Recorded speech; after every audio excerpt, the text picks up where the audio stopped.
Alors c'est marqué dans la paracha de Hémor. Vedaber Hashem et Moshe Hémor, a dit Hashem et Moshe en disant Daber el ben Israël, parle aux enfants d'Israël, va martelem et dis-leur Kitavou à la Haaretz.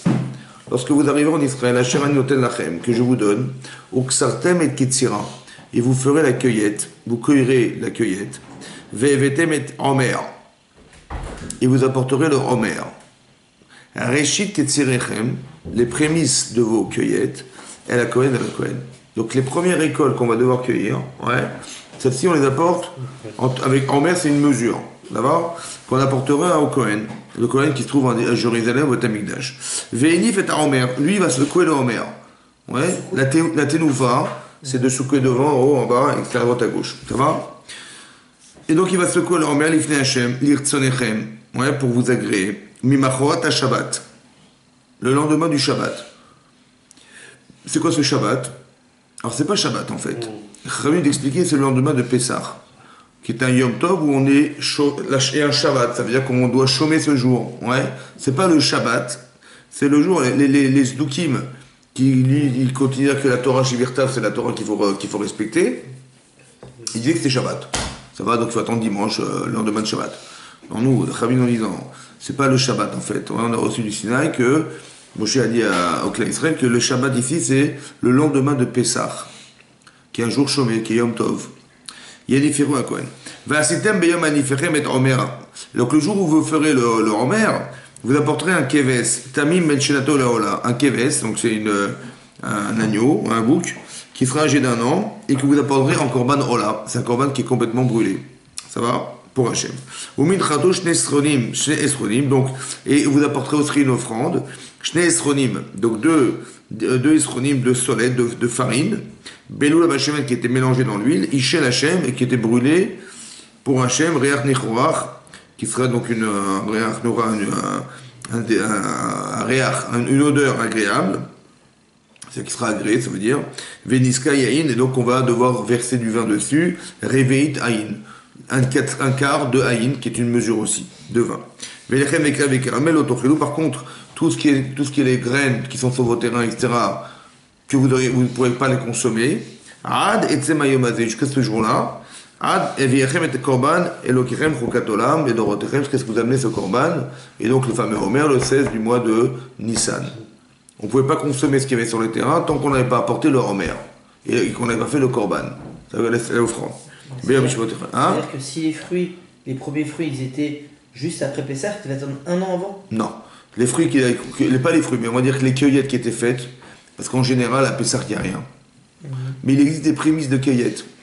En fait, la cueillette, elle va se faire beaucoup plus tard, en mois de juillet, juillet, d'accord, donc ça vient vers Shavuot. Mais là, on voit qu'il y a les premières choses qui poussent, on les prend, on les prélève, on les donne. Ça va? Les choses qui poussent le plus vite. Et donc, on les amène en tant que réchit, en tant que prémisse des récoltes, on les apportait. Et ben, en ce jour-là, on ne pouvait pas consommer ce qu'il y avait tant qu'on n'avait pas amené ce en mer. Ça va? Et s'il n'y avait rien, mais ça a commencé juste après Pessah, il ne pouvait rien consommer pendant toute l'année? Non. C'est quelle année de quoi tu parles? C'est quelques mois après, il y aura des pommes, des oranges, des bananes, des machins, tu vois? Oui, mais il y avait déjà des choses qui poussaient qu'on pouvait consommer. Ça, on ne pourra pas le faire tant qu'on n'a pas apporté le en mer. Ce jour même. Le jour même, le 16 du mois de Nissan, qui est le lendemain de Pessah, on allait à Jéru. Et donc on donnait Rishit Ketzirechem, cette récolte qui était présente dans mon terrain, je ne peux pas manger tant que je n'ai pas amené leur mère. Ça va, c'est clarinette ou pas? Ok. Après on va marquer Usfartem Lachem. Tu as compris? Usfartem Lachem, vous compterez pour vous. Mimachorat à Shabbat, le lendemain de Shabbat, donc on a dit le lendemain de Pessah. Miyom Aviachet Omer, le jour où vous avez apporté l'Omer, ce jour même, vous allez compter. Sheva Shabbatot, 7 Shabbatot. Temimot entières, des Shabbat entiers, des semaines entières, tiena. Jusqu'à la dernière semaine, la 7e dernière semaine, Tisperu Chamishim Yom, vous devrez compter 50 jours. Vikraftem Ichachadashan Hashem, et là vous apporterez une offrande nouvelle, le jour de Shavuot, l'Hashem. Ça va? Donc on nous dit clairement, vous avez la mitzvah de compter le Homer. Alors là, l'achra aujourd'hui, c'est qu'on n'a pas de Homer, on n'a pas de Beth Amikdash. Donc on dit, les poskim, les décisionnaires, on considère que la Sfirat HaOmer aujourd'hui, elle n'est pas Minatora. Elle est Midera Balan. Ça va? D'après le rov des poskim, majorité des décisionnaires, elle n'est pas Minatora. En tout cas, il y a quand même Mitzvah de Rabbanan de compter le Homer. Ça veut dire quoi le compter le Homer? De compter les jours qui nous séparent du lendemain de Pessah jusqu'à la veille de Shavuot. Ça va? Ça fait 49 jours. Cette fois-ci, 49 jours. Alors c'est intéressant de réfléchir d'abord. Pourquoi on doit compter? C'est une question à se poser. Pourquoi il y a des semaines, indépendamment des jours? Pourquoi on compte le lendemain du lendemain de Pessah et pas du jour de Pessah? Ça va? Pourquoi tu comptes pas le jour de Pessah? Voilà, c'est Pessah, on compte le Homer. Non, on va faire Pessah et le lendemain on commence à compter le Homer. Pourquoi ça compter le lendemain de Pessah? Comment? C'est la fête, c'est Chag, non? Oui, d'accord, bah c'est pas grave. Tu fais ton korban, tu manges ton maror, tes matzot, et tu dis, ce soir, on va compter le Homer. Ouais, on va commencer à compter à partir d'aujourd'hui.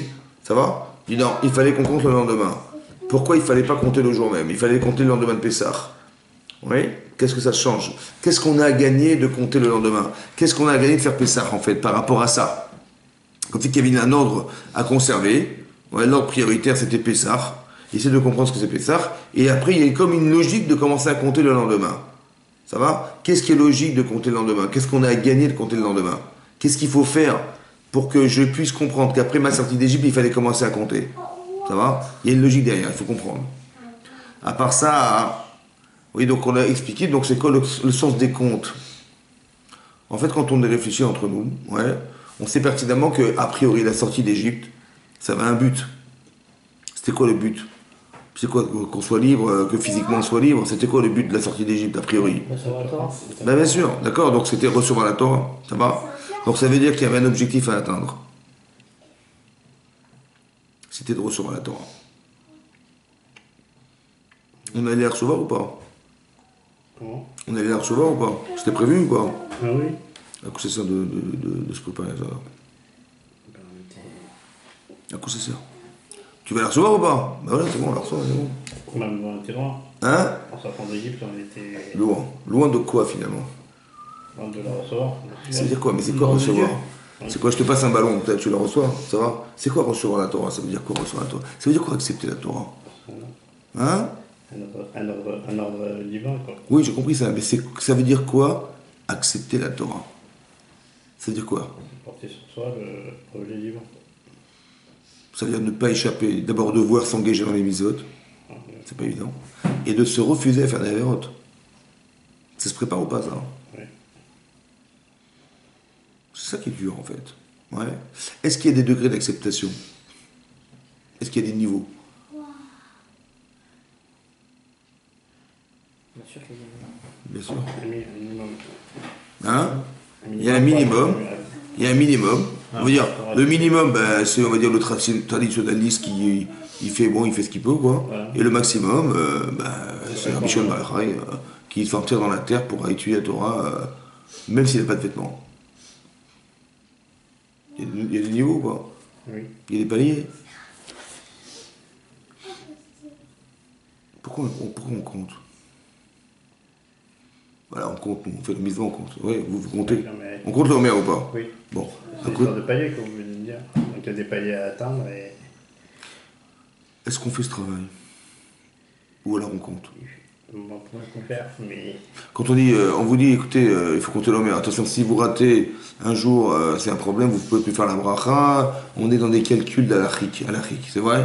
Il faut compter l'Homer, n'oubliez pas l'Homer, faites l'Homer, n'oubliez pas les jours, comptez les jours, les semaines. Voilà, c'est ça qu'on fait, oui. Mais à quoi ça sert? À quoi ça sert? Je vous explique mon problème, je vous explique. Il y a deux choses dans la mitzvah. Il y a, la mitzvah c'est au-dessus de tout. Je suis pas obligé de comprendre vraiment pour pouvoir faire les mitzvot. On n'est pas obligé de subordonner la mitzvah à l'entendement qu'on lui donne. Ça va, c'est même dangereux. Mais est-ce qu'il y a des raisons dans les mitzvot qui sont cachées? Par exemple, tu vois, les Rishonim, le Rambam, et tout, ils ont toujours essayé de trouver une raison logique pour pouvoir s'attacher à la chose. Parce qu'il y a un principe qui est marqué dans le Midrash Rabbah, que l'Odinta Torah, la Torah n'a été donnée, et là, les Tsaref et Tabériot, pour affiner la personne. Et on voit plein d'explications dans la Gemara, souvent. Il m'a dit, Maïch Patlo la Kalash Baruch Hu, que ça lui change à lui, que tu tues l'animal que tu vas manger par le cou, le tsavar, et pas par le horef. Casse-lui la nuque et mange-la, qu'est-ce que ça te change? Ouais. Je dis non, il y a des halachot, ça veut dire quoi? De comportement, d'adis. Tu vas pas tuer cruellement un animal, ouais. Donc il faut avoir un comportement qui va faire que tu vas t'affiner. Même pour manger, il faut que tu manges de façon noble. Ouais. Faut pas, si l'animal il a souffert, il faut pas le manger. Si tu l'as fait souffrir, c'est un surminat Torah. Donc tu veux bien que tu consommes pas n'importe comment. Il y a une façon de manger, une façon d'être. Ouais, il y a une façon de se comporter avec les animaux. Tu vois bien que la Torah elle a été donnée, les mitzvot. Par exemple, tu as un couteau. Il y a un petit fragment de couteau qui a un peu été entaillé, et il passe où? Tu vas cacher ton truc. Tu peux pas couper avec. Mais qu'est-ce que... Parce que quand tu coupes, des fois ça tire à la peau et ça fait souffrir, ça sourd. Tu comprends ou pas? C'est-à-dire que tu veux que la mitzvah, c'est pas de manger, la mitzvah c'est aussi de la manière dont tu as de manger, elle compte. C'est incroyable ou pas? Donc tu vois qu'il y a un tam, il y a bien une raison derrière. Bon, par exemple, c'est marqué dans le Rambam, dans l'Ichot Shofar, quand on sonne du pont, on sonne du chauffard. Ben, c'est une mitzvah. La Torah dit, voit sonner du chauffard le jour de Kippour. C'est une mitzvah ou pas? Le Rambam il dit, c'est aussi pour permettre de faire tes chouvas. Quand tu entends des sons comme ça t'émeut. Comme les vaches. Meuh. Ouais, c'est des meuh. Et là, tu vois que ça te touche, donc tu vas faire chouva. On mange des matzot pourquoi? Ben c'est mitzvah. Non, parce qu'on se rappelle la sortie d'Égypte, on a mangé des matzot, on n'a pas eu le temps de manger. Des matzot, du pain, ouais ou non? On mange du maror parce que Vaïmareo Etrayem. On voit qu'on a associé les mitzvot avec des raisons qui les justifient dans l'histoire, oui ou non? C'est quoi la raison du Homer? C'est quoi la raison du conte? C'est quoi la raison du conte? Pourquoi il faut compter? C'est quoi? La raison qui justifie. C'est quoi? Parce que si tu comptes, tu comptes. Alors là-bas, le Sefer Achinour, dans la Mitzvah Shinvav, il explique. Il dit comme ça. Parce qu'il faudrait qu'on arrive à monter en crescendo dans le désir de recevoir la Torah. Alors on va compter. Tu vois, on dit un jour, allez 2 jours, allez 3 jours. Jusqu'à ce qu'on arrive, on va arriver presque, on est presque arrivé, allez encore un jour, et encore 48, allez 42, demain c'est demain la Torah. Tu vois, pour créer l'enthousiasme. Voilà comme ça, il dit. Ouais. Il explique le Chinuch aussi. Pourquoi c'est le lendemain de Pessah et pas le jour de Pessah? Parce que d'abord, il faut bien que tu entérines dans ton cerveau que tu es libre. Il faut que tu te rappelles que tu étais esclave. Il faut que tu sortes de ton esclavage. Ouais. Tu le sens ou pas ça? Tu es un homme libre aujourd'hui, physiquement, tu ne le comprends pas. Tu comprends que tout ce que tu peux un jour réclamer comme droit de liberté, c'est dû parce qu'Hachem il t'a sorti lui d'Égypte. Tu le sens ou pas? Tu le sens ou pas? Maintenant que tu le sens que tu es libre et que tu reconnais vis-à-vis d'Hachem, tu es reconnaissant, alors on peut commencer à faire un processus de sens de liberté. Ça veut dire de t'amener à penser être libre pour accepter quelque chose qui va te rendre encore plus libre. Pas seulement physiquement, mais qui va libérer ta tête, qui va éliminer ton Yitzhara, qui va éliminer des freins qui ne sont pas des freins de manque de liberté de choix physique, mais des choix mentaux. Il faut dire non, je peux pas, j'ai pas envie, je peux pas. Tu vois que mais tu es malade, il y a un problème, il faut que tu te soignes, donc il faut que tu apprennes la Torah, tu vois. Ça va t'aider à te construire, à te donner du courage, à te donner des ambitions, à reconnaître que Hachem existe, etc. Ça va t'aider ou pas? C'est une autre forme de liberté. Mais ça, il fallait que tu le comprennes pas. C'est pour ça qu'il ne faut pas mélanger le Homer avec la sortie d'Égypte. Ça doit être 2 jours bien distincts. Le lendemain de Pessah, d'abord finalise le fait que tu sois sorti d'Égypte, c'est clair. Maintenant, on peut commencer un autre processus, celui d'accepter la Torah, ce qui n'a rien à voir. Il ne faut pas tout mélanger. C'est pour ça qu'on a bien distingué les 2 jours, comme ça il dit le Chinuch. Le problème, c'est qu'il dit une chose un peu bizarre. Il dit qu'on compte des jours pour que le désir de recevoir la Torah, il monte en crescendo. Ouais. Quand on attend quelque chose, on compte à l'endroit ou à l'envers? Quand tu espères avoir quelque chose, tu dis, je vais me marier dans combien de temps? Dans 2 semaines. Ah, il me reste encore 14 jours. Allez, et demain 13. On compte en compte à rebours ou on compte à l'endroit? On dit 1, 2, 3, 4, 5. Compte à rebours. À l'envers. Et c'est bizarre parce que le Sefer Achinour, il dit qu'on compte à l'endroit pour créer le désir. Mais non, c'est l'inverse. On compte à l'envers. Maintenant, quand on compte à l'envers, qu'est-ce qu'on gagne? Et qu'est-ce qu'on compte à l'endroit, qu'est-ce qu'on gagne? C'est ça qu'il faut comprendre aussi. Qu'est-ce que ça change? Maintenant, là-bas, le Rav Aaron Kotler, qui était le Rosh Yeshiva de Lakewood, celui qui a créé toute la ville de Lakewood, c'est une grande ville de religieuses en Amérique, ouais, c'est lui qui a créé ça, après la guerre. Il a dit un pshat comme ça, écoutez bien. C'est marqué, on a dit une fois ça, c'est marqué dans la paracha de Toldot, que quand Yaakov il a rencontré Rachel, il a été voir son beau-père Lavan. Il lui a dit, je vais épouser ta fille. Laquelle? Je veux Rachel.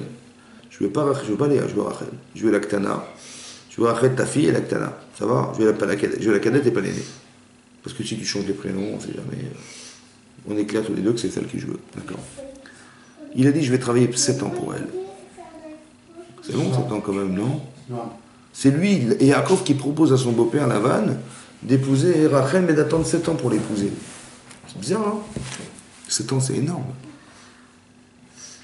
Mais c'est bizarrement marqué dans la Torah que Veya Avod Yaakov et Rachel, il a travaillé Yaakov pour Rachel, Sheva Shanim, 7 ans, Veyayu Be'enav, elles étaient ces années à ses yeux, qui Yamim Achadim, Yamim, des jours, Achadim, Echad, des unités de jours, Echad, c'est-à-dire que c'est passé vite. Be'avatoota, par amour pour elle. Et là-bas, le Rav, il dit, mais c'est bizarre parce que c'est des sentiments inversés. Normalement, quand tu aimes quelqu'un, d'attendre, c'est l'enfer. Et lui, c'est passé vite par amour. Comment c'est possible? Ça va? On dirait qu'on n'aime pas de la même manière. Ça va? C'est bizarre, non?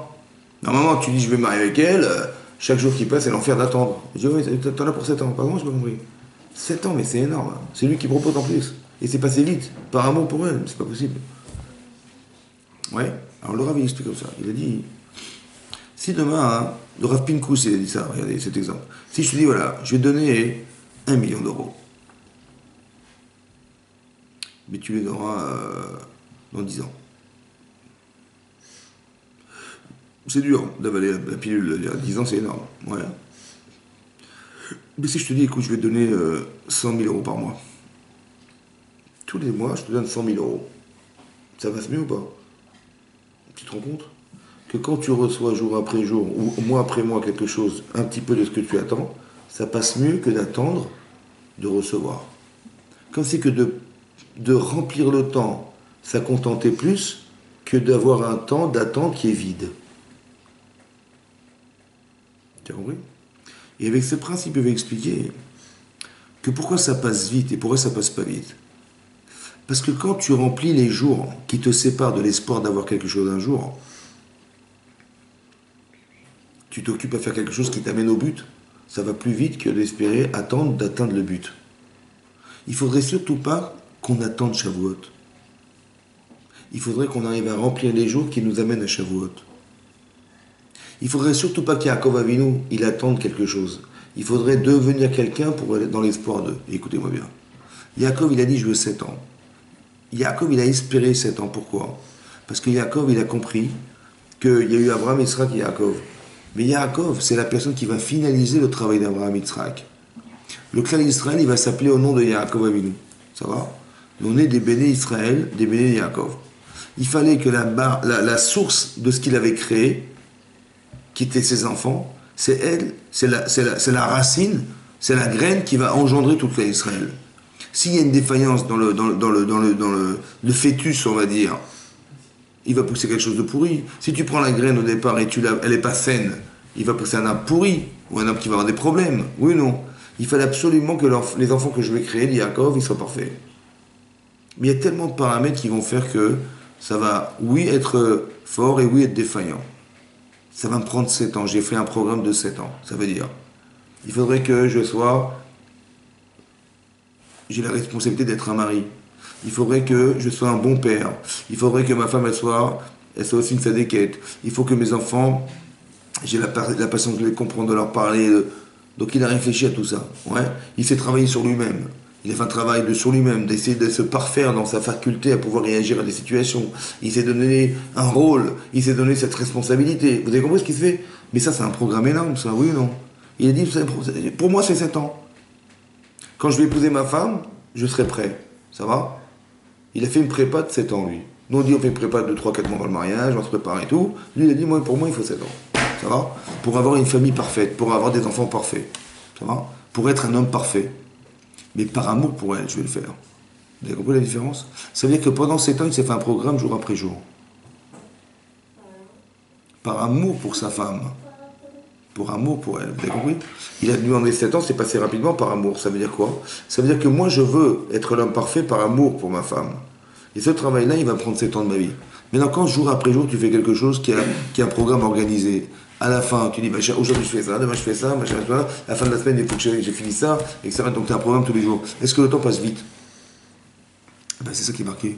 Il l'a fait passer vite par amour. Ça veut dire que les jours, c'était pas des jours vides. C'était pas dans l'espoir d'attendre. Vous avez compris? C'est ça que le Chinour, il a voulu dire. Qu'on compte à l'endroit et que ça va créer de l'enthousiasme. C'est pourquoi? Parce que plus j'avance dans mon programme, plus je sais que je vais atteindre quelque chose qui s'appelle être prêt à recevoir la Torah. Et là, je vais compter à l'endroit et je vais monter, mon enthousiasme va monter de jour après jour. Parce que je me vois évoluer, je me vois passer des paliers, je me vois. Tu comprends ça? À la différence de dire, bah oui, j'attends. J'attends d'avoir. Vous avez compris la différence? Entre attendre d'avoir et d'attendre d'être, ça n'a rien à voir. Attendre d'avoir, bah c'est dur d'attendre d'avoir. Parce que tu espères arriver à ce jour. En attendant, bah, tu t'angoisses d'avoir. Mais quand tu veux être quelqu'un, c'est tout à coup plus angoissant. Parce qu'il faut que je devienne cette personne. Et c'est l'inverse qui est grave. Quand je ne suis pas devenu, j'ai l'angoisse. Tu vois ou pas? C'est l'inverse. Donc quand tu espères être quelqu'un, tiens, tu t'es créé un programme. Comme un type, il veut faire, je sais pas moi, il veut faire médecine. Ben, ils vont faire une prépa, les types. Il veut faire école d'ingénieur, il veut faire une prépa. Ça prend 1 an, une prépa. Ou 2 ans, des fois 2 ans. Pour rentrer à l'école d'ingénieur. Pour rentrer à l'école de je sais pas quoi. Ça va en informatique. Mais quand il se prépare à quoi? Un type, il va entrer en école d'ingénieur, il va faire des mathématiques, il va faire quoi? Il va faire de la physique? Non, donc il faut se préparer à l'idée de s'adapter le mieux possible à ce que je vais vivre. Vous avez compris que la préparation qu'on doit faire pour accepter la Torah, c'est d'accepter la Torah. C'est-à-dire qu'il faut se préparer jour après jour à cette idée-là. Maintenant, il faudrait réfléchir, jour après jour, à quelles sont mes compétences pour l'accepter et quelles sont mes carences qui font que je ne l'accepte pas. Il y a des choses qui sont des fois contradictoires dans ma vie mais qui ne me dérangent pas. Par exemple, imaginez-vous un type, il est Kollelman, il étudie la Torah toute la journée. Ça va? Il est un Yerushalayim, il étudie, je sais pas moi, Kollel de Mir, il y a 900 personnes qui étudient, il pêche de feu, le feu là-bas, j'ai le feu là. Il pêche de malade et tout. Il étudie la Torah. Et tout à coup, il a chaud, il a soif, il n'y a pas de clim aujourd'hui, il a chaud. Il sort dehors, il ouvre le robinet, il boit, il prend un verre d'eau, il fait « J'ai un verre d'eau !» Il boit comme ça. Ça va? Je dis « Pourquoi tu fais vite et tout ?» Je dis « J'avais soif. » Je dis « Oui, mais tu sais ce que tu bois. » Je dis « Bois de l'eau. » Tu sais qui t'a donné l'eau? Tu sais qui fait que l'eau, elle te soulage de la soif? C'est qui a fait ça? C'est Hachem. Comment tu peux étudier la Torah toute la journée, à fond la caisse, avec Hachem toute la journée, et tout à coup tu bois, tu t'oublies, vous avez compris pas? On peut vivre une chose et sans contraire, on n'est pas dérangé. Je dis, bah oui, j'ai soif. Et ça t'a pas dérangé, toi, ça m'a dérangé. J'avais soif, j'avais chaud, c'est normal. Et tout à coup, Hachem, il est plus là. Vous avez compris pas? Vous avez compris pas? Il y a des choses qui sont contradictoires, mais on s'adapte. Le Rav Esraïm, il dit comme ça. Imagine, tu as 2 poutrelles, que tu veux mettre une à côté de l'autre. Tu vas les visser ensemble. Bon, le problème, c'est que tu as une poutre qui a un défaut. Elle a des petites bosses dessus, il y a des petites parties saillantes. Quand tu mets, tu vois, ça va pas. Qu'est-ce que tu fais pour que ça puisse se coller? Il faut raboter. Mais il faut raboter. Ouais, c'est pour ça que quand on fait Birkat Hamazon, on dit rabotaille. Il faut raboter, ouais. D'accord, il faut raboter. Ça, c'est une façon de faire. C'est la meilleure, en fait. Il y a une autre façon de faire. Il dit, tu sais ce que c'est quoi? Tu vois, tu as une bosse là, dans l'autre poutre. Tu fais un trou. Tu fais un trou. Tu fais un creux. Ouais. Et là, tu as une bosse, bah, fais un creux là. En fait, tu verras, ça va bien rentrer. Ça va bien rentrer ou pas? Le problème, c'est combien t'as de poutres à défaut maintenant? Bah là, il y avait un défaut. Là, t'as un défaut. Tu sais quoi? Il y a des gens, ils vivent des choses, mais ça les dérange pas, parce qu'ils ont un défaut. En fait, ça rentre bien dans le trou. Tu vois ce que je veux dire? Par exemple, ce type-là, il dit, mais moi j'ai soif.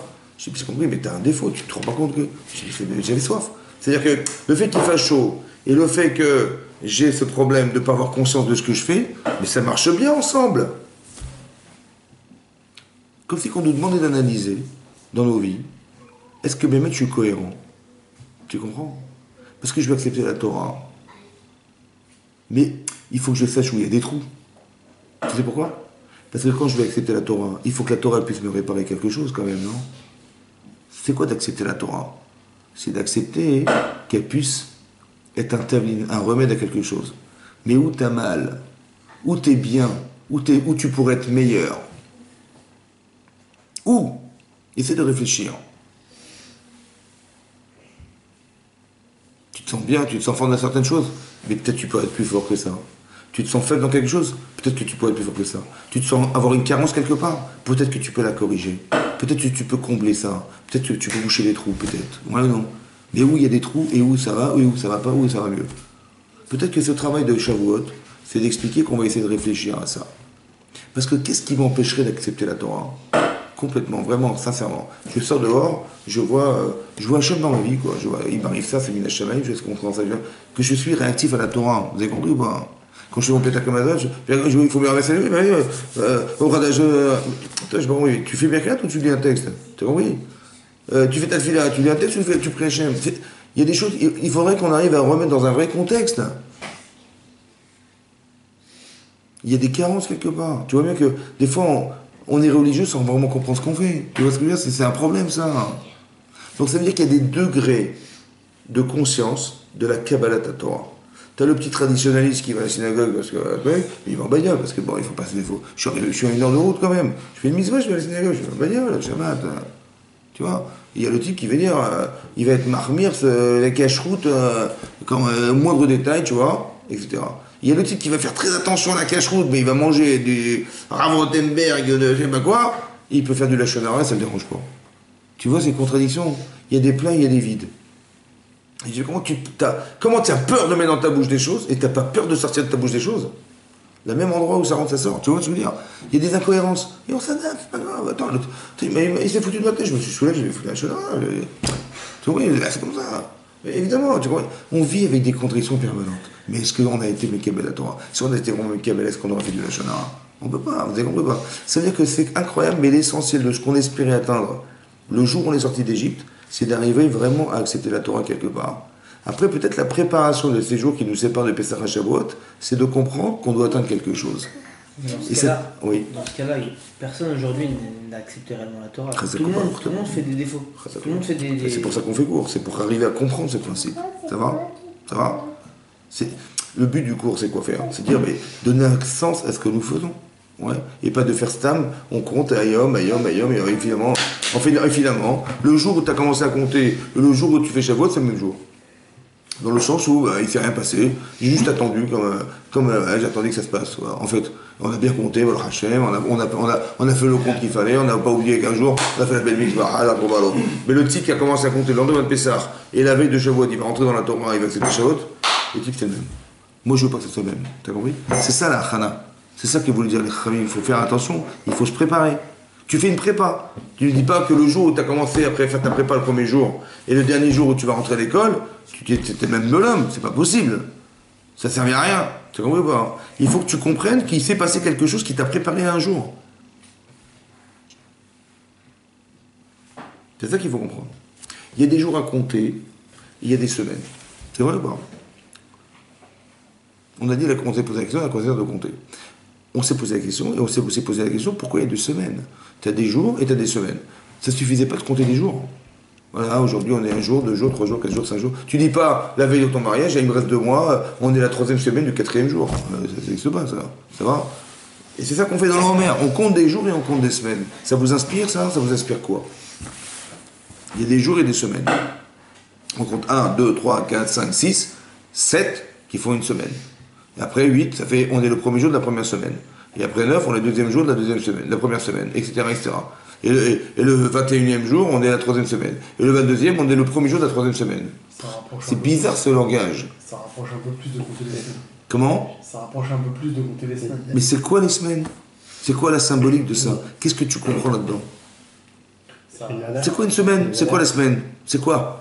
Dis-moi des jours, voilà, on est le 3e jour, le 4e jour, je sais pas, je sais que ça peut faire 3 semaines et 2 jours, je sais, mais c'est pas ça que je veux faire, moi je veux pas compter les semaines, je m'en fous des semaines, moi je veux compter les jours. On pourrait même dire qu'on est au quart et à la moitié. Mais compte des jours, puisque 49 tu sais diviser. Ouais. Pourquoi tu as besoin de parler de semaines? Pourquoi tu divises par semaine? Hein? Donc il y a un jour, la dernière semaine, il peut toujours rattraper, se préparer. J'ai pas compris. Pourquoi les semaines? Parce que quoi? Quand on dit 3 semaines et 3 jours, on sait qu'on va bientôt, ou la dernière semaine des 7 semaines à compter, se dire, il reste que 2 jours la dernière semaine. Mais pourquoi faire des semaines? Il me reste quelques jours pour arriver à Shavuot. Non, mais quelqu'un qui dit 23 jours. Est-ce que tu raisonnes comme ça? Tu pars en vacances, tu dis, il nous reste 2 semaines et 2 jours. Ça n'existe pas, ça. Ça va? C'est quoi l'idée des semaines? Est-ce qu'on doit évoluer? Est-ce que je dois me sentir évoluer du premier jour où j'ai commencé à compter au dernier jour où je vais rentrer à Shavuot? Je dois évoluer quelque part? Oui. Bon. Est-ce que l'évolution d'un homme, en général, ce sont l'accumulation de jours, des accumulations d'années, des accumulations d'additions de l'expérience, des additions... C'est ça l'évolution?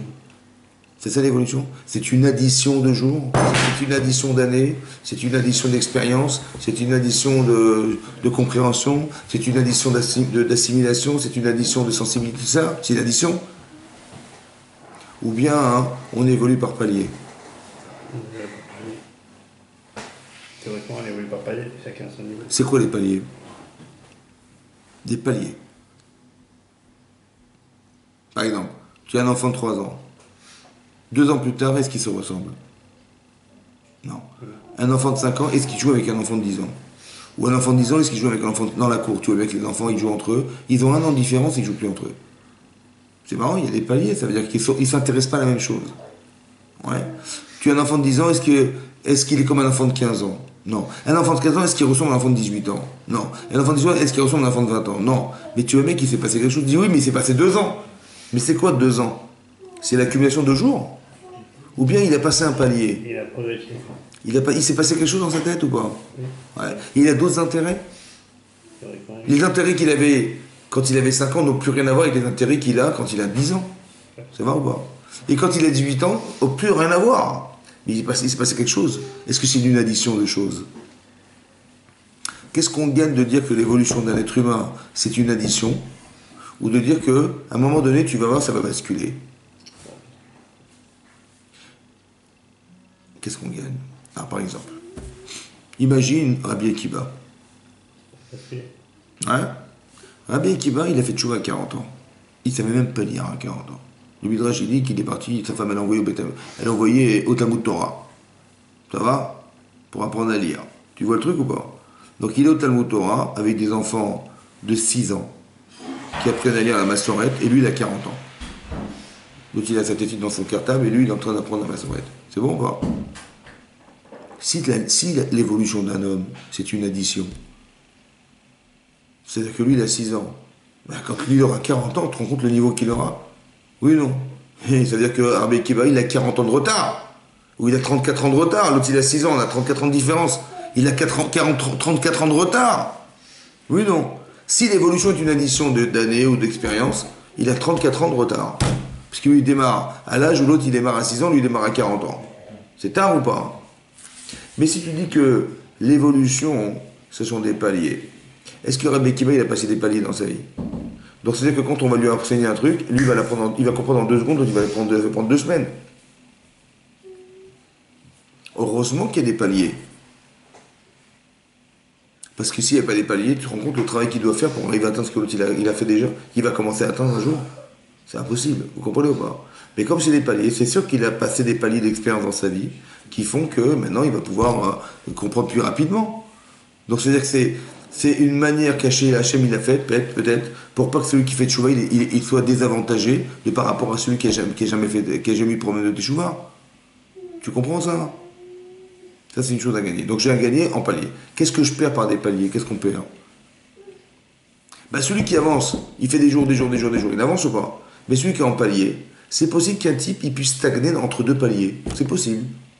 Tu vois? Par exemple, le type, ça fait 30 ans qu'il va à la synagogue, mais 30 ans qu'il respecte la synagogue, mais je sais pas moi, il sait pas ce qu'il lit, par exemple. Tu vois? Il lit en hébreu, mais il comprend rien, mais bon, c'est la religion, il faut faire comme ça. Ça va? Il ne se remet pas en cause. Ou alors il écoute la paracha, il dit du connaît du Rav, ben je sais pas, mais bon, j'écoutais religieusement la paracha, c'est comme ça, je me tais. Ouais, je sais pas comme les autres qui parlent, hein. T'as vu, eux, ils sont encore en dessous du palier, moi je me tais, moi. Et t'as compris? Non, j'ai pas compris, mais je me tais.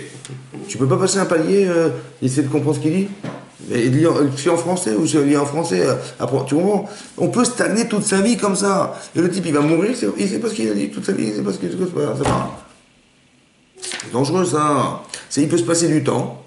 Tu vois, des années qui passent, donc tu accumules des choses, mais si c'est une évolution par palier, ben, le type il peut stagner entre 2 paliers. Faut faire gaffe, il faut passer un palier. Il faut se questionner pour dire non, là, je sais que là je stagne, il faut que j'ai envie de passer à autre chose, tu vois. J'ai envie de devenir une autre personne. Sheva Shabbatot, Tu sais ce qui va se passer? Tu vas compter 1, 2, 3, 4, 5, 6. Et là, tu es au 7. Tu es au premier étage. Tu vois? Est-ce que quand tu es au rez-de-chaussée, est-ce que tu vois, tu as la même perspective qu'au premier étage? Il faut que dans ta vie, ça se passe comme ça. Que tu aies une perspective différente. Tu sens que tu as évolué. Tu suis des cours depuis combien de temps? Depuis un an. Est-ce que tu sens une différence entre le premier jour où on a écouté les cours et aujourd'hui? Il s'est passé quelque chose ou pas dans ta tête?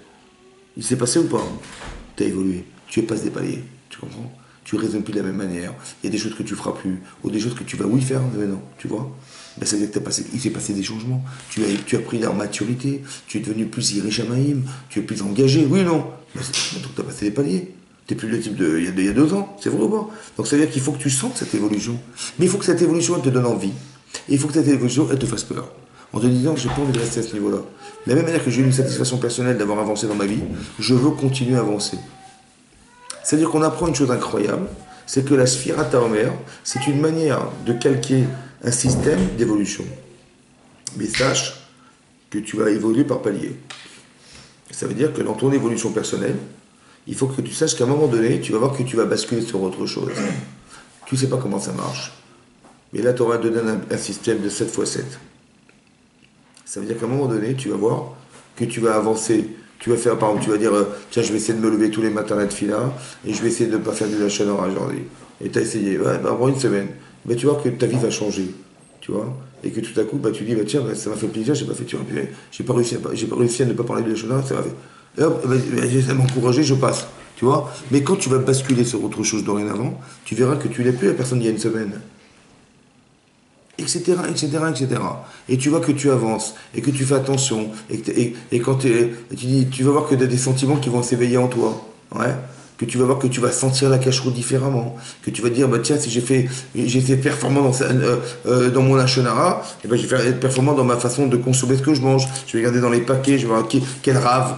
Et je vais m'interroger. Et j'ai pris un truc, il n'y avait pas d'air cher. Est-ce que c'est cacher? Je vais voir sur la liste. Tu vois ce que je veux dire? Avant, je m'en foutais, j'ouvre un paquet, c'est sûrement cher. Et ben non, là, je fais attention, tu vois. Donc tu vois que ça crée quelque chose. Tiens, j'ai appris d'Alachot, Shabbat, par exemple, je ne savais pas qu'on n'avait pas le droit de séparer le gras de la viande. Moi, je croyais, c'est pas bon, moi, je mange pas, pour la santé, c'est mauvais, la graisse est mauvaise. J'ai bien tranché le gras du bon. J'ai fait ça Shabbat, mais je crois que c'était pour la santé, c'est nécessaire ou pas? Oui, j'avais pas raison, mais pour Shabbat, ça se souvent. Ah bon, je savais pas, ouais, mais tu vois. Maintenant, tu fais attention. Les petits pois, tu les pousses pas. Bon, tiens, j'ai des petits pois, j'en veux pas, je vais manger des carottes. Et hop, on se rend pas compte, on fait de la carotte. Moi, je croyais que Shabbat, c'était le repos. Donc, j'habite au 14e étage. Je vais pas quand même monter 14 étages à pied, quand même. Shabbat, veille nafache. Faut se reposer. Mais évidemment, je prends l'ascenseur. Évidemment, pour l'ascenseur, direct. C'est quelle épreuve? T'appuies sur un petit bouton, ça ne se passe rien. Ça soumet à Torah. Ah ouais, je savais pas. Tu évolues, tu comprends? Si après tu de 14e, qu'est-ce que tu fais? Je sais pas, peut-être je vais commencer à réfléchir, à peut-être déménager, je sais pas. Tu vois ce que je veux dire? Tu dis, ma femme est dans le mikvé tous les mois. Mais bon, j'habite à 3 km. Et comment tu fais si c'est vendredi soir? Comment tu vas faire? Tu vois? Avant, ça ne nous dérangeait pas. On allait en voiture, moi je respecte la mitzvah, tu vois. Mais là maintenant je fais attention, mais je vais m'approcher du mikvé, je vais m'approcher de l'école juive, je vais m'approcher. Tu comprends que tu as passé des paliers. Mais c'est à force de cumuler certaines choses qui va faire qu'à un moment donné, il va y avoir un déclic. Tu sais pas où est-ce qu'il va se passer, mais il faut que tu aies une dynamique d'avancer. Et tu sais pas quand est-ce que le déclic va se faire, mais tu vas voir que tu vas basculer. Il va se passer quelque chose. Sheva Shabbatot, c'est que il faut que tu évolues et que tu vas à un moment donné, tu vas arracher, mais il va faire que plaf, tout à coup, tu sais pas pourquoi, mais le 8e jour, c'est plus comme le 6e. Pourquoi on parle pas en mois? Hein? Pourquoi on parle pas de jour, semaine, en mois après? En mois? En semaine. Alors qu'on est arrivé à un mois. Ouais, quand on arrive à 4 semaines, pourquoi on parle pas dans ce cas-là un mois, Chodesh. une semaine, ouais. Ouais, c'est bon. C'est vrai que c'est une question, ouais. Peut-être qu'on voulait rester dans quelque chose qui s'appelle les semaines. Je m'explique. 49 jours, ça vous dit quelque chose ou pas? 49, ça vous dit quoi? Très sec. On était au Griveau, 49e degré de Touma. Il y a combien de degrés? 50. Il y a 50. Il y a combien de jours? 50. Est-ce que Shavuot 50? C'est marrant. Hein? Comme si on devait passer de moins 49 à plus 49.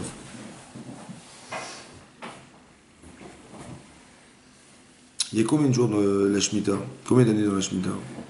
7. Il y a combien d'années dans le Yovel? 7 fois 7 années. 49. 49. Pareil. Tu vois? C'est marrant, hein? Que comme si ton évolution, elle se faisait par 7. Ouais? Que tu vas évoluer par 7. C'est quoi 7 fois 7? Comment ça peut se traduire 7 fois 7? Peut-être comme ça. Il y a la forme, il y a le fond. C'est ce que c'est 7? 7 sur la mazé. Toute ta vie, tu peux traduire tout en la mazé. Comme je l'ai dit tout à l'heure, j'étudie la Torah, machin, je connais les rachis, je connais la Gemara, je connais tout, je connais tout. Je suis avec Hachem, on est tué à la Torah. Le problème, je ne sais même pas en vérité si je suis attaché à Hachem. Je suis attaché à la Torah. Oui, mais des fois je peux faire des choses incohérentes. Par exemple, je fais mon Birkat Hamazon à 200 à l'heure. Ouais. Je fais une bracha, Geffen, en vitesse. Chacun y va, machin, tu vois. Je dis maintenant, mais dis Baruch Ata Hachem, reconnais que ce que tu manges, c'est pour ta santé. Reconnais que c'est Hachem qui l'a créé. Pourquoi vous croyez qu'on amène le Homer à votre avis? Pourquoi les premières récoltes, la première paye que j'ai gagnée, je la donne à Hachem? C'est normal ça? Qu'est-ce que ça veut dire, ça révèle quoi chez vous ça? Tes premières prémices de ton travail, tu les donnes à Hachem. Oui, non. Pourquoi? C'est quand même toi qui as labouré. C'est quand même toi qui as semé. C'est quand même toi qui a attendu que ça pousse. C'est quand même toi qui a fait attention que les sauvages, elles envahissent pas ton truc. C'est quand même toi qui a protégé ton terrain à cause de la pluie et la neige et je sais pas quoi. C'est quand même toi qui a récolté. C'est quand même toi qui a cueilli. C'est quand même toi qui a mis en rangée. C'est quand même toi qui a moulu la farine. C'est quand même toi qui a fait ton pain quand même. Oui ou non? Donc pourquoi tu amènes des graines? Pourquoi tu amènes les premières graines, tu les amènes à Hachem? La reconnaissance, ça lui appartient. La reconnaissance, c'est tout lui appartient. Il faut savoir que l'origine de tout, c'est lui. L'origine de tout, c'est lui. Mais tout ce que tu as eu, c'est grâce à lui. Ouais. Dis-moi, tu mets dans la terre, qui lui dit que ça va pousser? Ben, c'est grâce à Dieu, parce que la terre, elle a cette faculté à faire pourrir la graine et à la faire pousser. Oui? Qui c'est qui a fait pleuvoir? Ben, c'est Hachem. Tu peux être comme ça. Qui c'est qui a mis de l'humidité? Qui c'est qui a fait la rosée? Qui c'est qui a machin? Tout ça, c'est des ingrédients qu'Hachem a créés. Mais sans lui, qu'est-ce que tu peux faire? T'as compris pas? Il faut que tu arrives à reconnaître ça. C'est ça la Yirat Shamaïm. C'est de voir le 7 x 7. Ça veut dire, derrière tout ce que tu fais, tu dis c'est moi. Mais en vérité, essaie de voir derrière ce qui est. Tu comprends ça? Essaie de voir derrière. Peut-être que, tu sais pourquoi tu as eu soif? Bah pour boire de l'eau. Non, c'est pour faire la bracha. Tu sais pourquoi tu as eu faim? Eh ben, c'est pour faire un botzi de Chaminaretz. Peut-être pour faire Birkat Hamazon. Moi, je croyais que j'avais faim parce que j'ai faim, il faut manger. Mais pourquoi tu vois le 7? Essaye de voir le 7 x 7. Qu'est-ce qui est caché derrière le 7? Qu'est-ce qui est derrière le 7? Tu vois? On dit il y a 7 en la motte qui nous séparent du Kisla Kavod. C'est marrant, ça moussaïque de 7, oui? Parce qu'il y a une notion de 7 qui est le jour de la semaine. C'est la nature, ouais. Mais au-delà de la nature, quand tu amènes les prémices, tu es dans le 7 ou dans le 7 x 7? Bah, tu reconnais que tout ce qui est derrière, tout ce que tu vois, c'est Hachem. Donc tu es derrière le 7, tu es au-delà du 7. Au-delà de la vision première que tu as des choses. Et si tu as cette compréhension-là, tu peux aller beaucoup plus loin dans ta vie, dans ta compréhension de ce qui t'arrive. Parce qu'Hachem, il ne va pas se manifester dans le 7. Il va se manifester dans le 7 x 7. Il faut que tu arrives à voir derrière une réalité qu'Hachem se trouve. C'est dur ça, hein? Mais ça, tu peux le comprendre. C'est que si tu t'habitues jour après jour, quand tu sors de chez toi, et tu vois, tu te réveilles le matin, la première chose que tu fais, bah tu te réveilles. Ouais? Non, tu dis Modéani lefanecha, melech havekayam, she'echezarta binishmati. Merci Dieu de m'avoir remis ma neshama dans mon corps. Avant, tu crois qu'elle se barrait où ta neshama? Ben ouais, elle peut ne pas revenir. Hein. Tu te rends compte des détails ou pas? Mais ça, il faut reconnaître même ça. La première chose que tu dis, c'est ça. Les scientifiques ils ont dit combien de temps ça prend pour retrouver ces esprits quand tu te réveilles. Il ne faut pas te réveiller trop vite, hein, parce que tu vas avoir des vertiges. Ils ont calculé, ça prend 12 secondes. C'est vrai ou pas? Modé, Ani, Lefanecha, Melech, Chai, Vekayam, She'echezarta, Bi, Nishmati, Bechem, Laraba, Emlotecha. Ça fait 12. Chachamim, ils avaient déjà trouvé ça. Ça veut dire qu'ils ont dit 12 mots. Tu as compris? Ça veut dire qu'il faut voir le 7, c'est sûr. Mais après, tu vas croire que c'est toi, en fait. Que tout ce que tu produis, ça vient de toi. Non, il faut que tu vois le 7 x 7. C'est pour ça qu'on est sorti d'Égypte. C'est pourquoi? Parce que tu ne pouvais pas sortir d'Égypte. Alors tu reconnais que sans Hachem, tu ne pouvais rien faire. que ta liberté, tu n'aurais jamais pu la retrouver sans lui. Ça t'a permis de comprendre que derrière tout ce que tu as, c'était lui. Le seul qui peut combler tes manques, c'est lui. Parce que quand tu as bu, en vérité, tu avais un manque. Mais si Hachem n'a pas créé l'eau, comment tu auras soif et ta soif? S'il n'a pas créé la nourriture, comment tu as soif et ta famille? Il a créé des manques. Obligé. Il faut que tu boives. Hachem, il aurait pu se passer de te créer des manques. Mais il a fait exprès. Pour que justement, que ce soit lui qui les comble.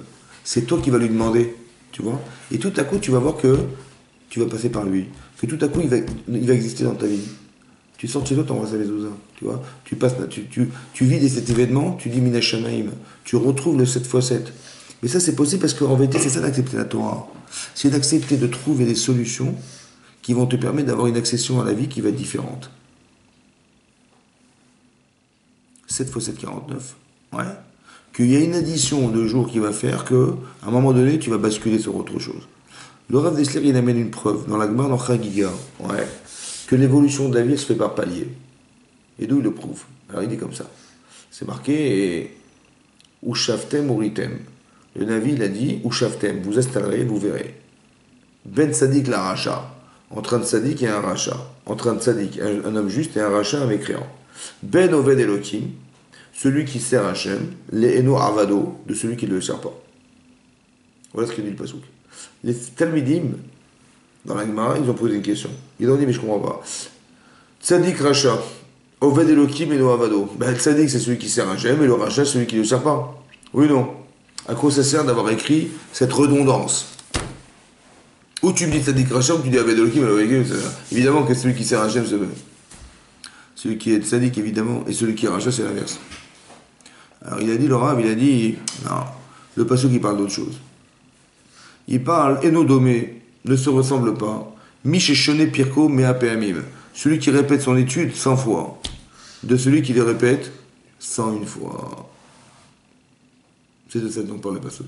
Il dit, ah bon, c'est ça? Alors, celui qui fait 101 fois, il est Tzadik, et 100 fois, il est Racha. Celui qui fait 101 fois, il est Oved Elohim, il sert Dieu, et celui qui fait 100 fois, il ne le sert pas. C'est pas possible. Celui qui fait pas du tout. Ouais. T'as compris? Ils ont dit c'est pas possible. C'est quoi Mea Peamim, Mea Peamim? Alors il a dit comme ça. Il a dit, non, je vais vous répondre. Il a dit comme ça. Celui qui veut louer un chamor, pas un chamor, hein, parce que chamor vezachor, un chamor. Non, il veut louer un chamor, ouais, un âne pour faire 10 parsaot. Une parsa, c'est combien de kilomètres? Combien c'est de kilomètres d'une parsa? Bah, par ça. Par ça, tout va bien. Marché.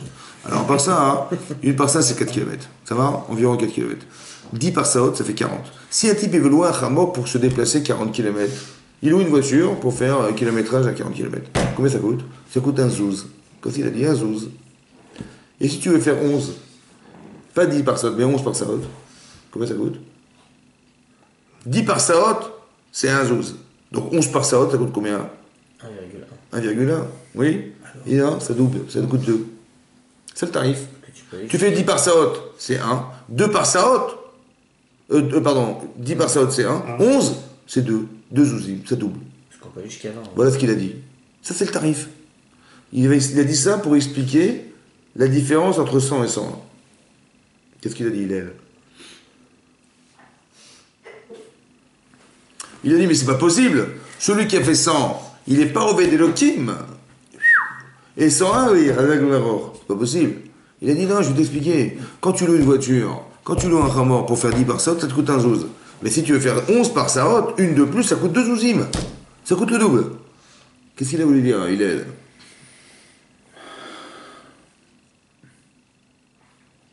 Il a voulu dire comme ça. T'as vu le tarif? Il y a un barème. Quand tu veux faire 10 km, 10 par saot, c'est un zouz. Mais une de plus, tu bascules sur le double. Ça veut dire, comme ce qu'il avait voulu dire, c'est des paliers qui vont te permettre de doubler par toi-même ce que tu es. Celui qui a fait un de plus, il est dans un palier qui n'a plus rien à voir parce qu'il a multiplié par lui-même ce qu'il était hier. T'as compris ça? Ça veut dire qu'il a des kilomètres de celui qui a fait 100. Bien sûr que celui qui a fait 100, c'est un tzaddik.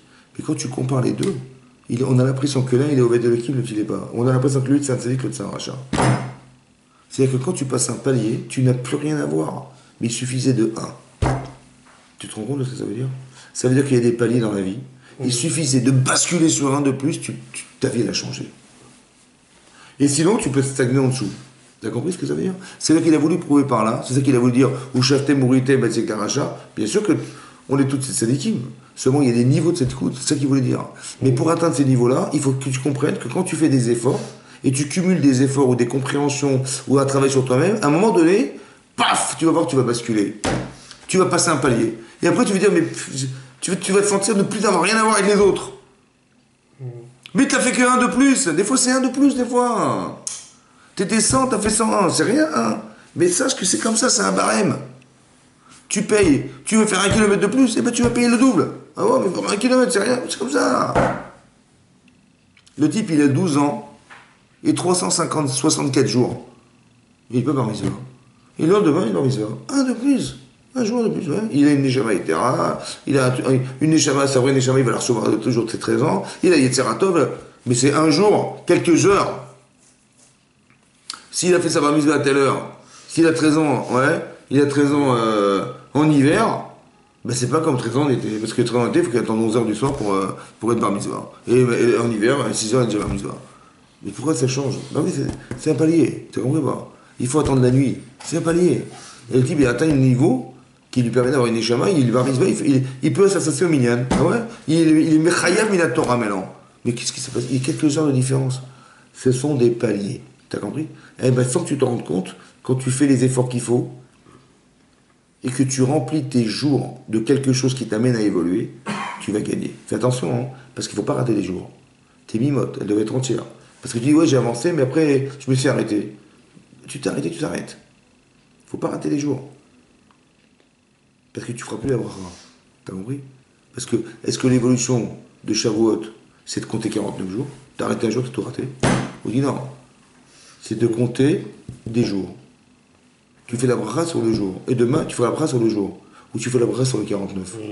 Comme c'est marloquette, alors on te permet de continuer à compter sans bracha. Vous avez compris, les deux sont vrais. Que dans ta vie, sache que tu dois arriver au bout de quelque chose. Et ce paramètre-là qui est de dire que je dois atteindre la Kabbalat Torah, d'être Mekabel la Torah, c'est la chose la plus compliquée. Parce que quel niveau de Kabbalah? Combien tu acceptes sur toi? Combien tu prends sur toi? À quel niveau tu le prends sur toi? Eh bien, sache que tu dois avoir un objectif dans ta tête. C'est de partir depuis le lendemain de Pessah. Maintenant que tu es libre physiquement, ça va, tu es libre. Tu as cette conscience. Il faut que tu avances. Ça veut dire que tu te dises, savoir déterminer exactement là où tu es fort et là où tu es faible. Qu'est-ce qui peut expliquer tes contradictions qui ne te dérangent plus? Tu peux vivre une chose sans contraire, ça ne te dérange pas. Un type peut faire une mitzvah, il peut faire un avera, il ne fait rien. C'est pas normal. Tu vois? Il faut qu'un homme il comprenne qu'il y a des choses à combler, il y a des sensibilités à développer, il y a de la hirachamim à développer. Évidemment, il faut avoir des réflexes, il faut avoir des sensibilités. Et ça se travaille. Où est-ce qu'ils sont tes pleins, où sont tes vides? Où tu te sens fort, où tu te sens faible. Au niveau même de ton caractère, au niveau de tes midotes. Tu veux bien que quoi? Tu peux être intelligent, mais tu as des mauvaises midotes. Et ça te casse ta vie, ça te perd ta vie. Parce que trop têtu, parce que trop rigoureux, des fois trop nerveux, des fois trop tu cries trop, tu machin, t'es pas patient, t'as pas de sablanou, t'as pas de machin, tu fatigues. Ouais, c'est dommage, parce que si t'étais un peu plus sablan, ben, le message il passerait différemment, etc. Ta vie elle serait plus agréable, elle serait plus agréable pour les autres aussi. Tu vois? Donc tu veux bien qu'il y a des choses, c'est des paliers ça. La Kabbalat Torah, vous avez compris? Tu vois que chez les Havot, il y a des erreurs qui ont été faites parce qu'ils ont été trop spontanés, par exemple, tu vois. Par exemple, tu vas voir que Yaakov Avinu, il va voir son beau-père, il va dire qui c'est qui m'a volé mes trafim, mes vodazara, là? Qui c'est qui m'a volé? Il dit celui qui a fait ça, qui meurt. C'est un voleur qui meurt. Parce qu'un voleur, il Khalmita, c'était Ben Noir. Bon, il s'est un peu pressé, hein. C'était sa femme. Et on sait qu'une kana d'un chacham, elle fait le bachinam, elle s'applique. Tu comprends ou pas? Et elle est morte après à cause de la kana de son mari. Aussi. T'as compris ça? C'est-à-dire qu'il n'a pas fait attention, qu'il aurait dû réfléchir, peut-être c'est ma femme. Jusqu'où ça va la rigueur? La Kabbalat Torah. Tu vois, ça s'appelle, c'est des enseignements de Torah, ça. Faire attention, parce que ça veut dire que des fois, t'es engagé dans quelque chose. Ton rôle est engagé. Ta responsabilité de père, combien? Ta responsabilité de mari, de femme, de machin, tu joues un rôle. Quel rôle tu as dans ta vie? Ouais. Est-ce que tu es parfait dans ton rôle? Et ça se travaille, ça aussi. C'est Kabbalat Torah, ça. Tu vois? C'est-à-dire que t'as une ferme de responsabilité qui t'engage. Et combien ça t'engage? Ben, faut voir qu'est-ce que la Torah exige d'un mari, d'un père, d'un machin. Et ça, c'est des halachot, c'est des gmarot, c'est des halachot, c'est des choses qu'il faut savoir. On ne peut pas se débarrasser de tous ces chiyuvim. Ouais. C'est ça d'être Mekabel la Torah. C'est pas seulement de dire, oui, bah, j'accepte les mitzvot, mais sans vraiment les connaître. Non. Il faut que par exemple, une fois dans ta vie, tu vas lire les 613 mitzvot. Est-ce que ça t'est arrivé de les lire une seule fois dans ta vie? Tu vois? Mais tu dis, bah oui, Shavuot. Mais j'ai compris, mais est-ce que tu te sens engagé? Tu vois? Est-ce que ça te préoccupe? Voilà. Est-ce que tu sais, quand on voit tout le Pirkei Avot, c'est que ça. Hein. Il faut mesurer ce qu'on gagne et ce qu'on perd, savoir qu'on est dans un couloir. Voilà. Est-ce que tu as l'impression d'être dans un couloir? Est-ce que tu as l'impression qu'au bout de ta vie, il y a une porte et la porte que tu dois atteindre, que tu dois ouvrir, elle va t'amener à l'infini? Est-ce que tu as cette conscience? Est-ce que tu as la conscience que tu es dans un couloir? Et qu'au bout de ce couloir, maintenant, il va se passer un certain temps. Est-ce que tu as conscience du temps qui passe? Est-ce que tu as la conscience que ce que tu gagnes et ce que tu perds à faire et à ne pas faire? Est-ce que tu as conscience que tout ce que tu vas construire, ça va se passer là? Est-ce que tu as conscience que ton lavaba, il dépend de ce que ton lamazé? Comme ton corps, il dépend de ta neshama et ta neshama dépend de ton corps. Est-ce que tu as conscience de ça dans ta vie? Tu as conscience. Tu fais attention à ta santé, tu fais attention à ce que tu manges. Mais est-ce que tu as la conscience de dépasser le 7? Ça veut dire, ben moi je fais attention à ce que je mange. Moi je tiens à ma pensée, je fais du sport, je fais des machins, j'ai envie de vivre longtemps. T'as conscience de ça, hein? Tu veux protéger ta vie. Et parce que tu veux protéger la vie spirituelle. De la manière que tu veux vivre longtemps, c'est bien, Razak, mais dépasse le 7. Pourquoi tu dis pas, mais de la manière que je veux vivre longtemps et je fais attention à ma santé, je veux voir les meilleurs médecins, et ben je vais voir les meilleurs rabbanim, je vais voir la meilleure te renseigner, je vais voir les meilleurs renseignements que je peux tirer, je vais voir. Pourquoi pas? Ça, il faut avoir cette préoccupation, elle doit être vivante. C'est ça, accepter la Torah. Naase v'nishma, ça veut dire on acceptera aveuglément tout ce que tu nous diras. C'est-à-dire on est prêt à accepter tout. Parce qu'Hachem, il a une telle prestance dans ma tête que tout ce qu'il me dira, je le ferai. Tout ce que je vis, je l'accepte. Mais je ne l'accepte pas dans le sens de j'ai l'angoisse et je le vis. Non. Je l'accepte parce que je sais que ce qu'Hachem m'a proposé, ça m'amènera à passer une étape.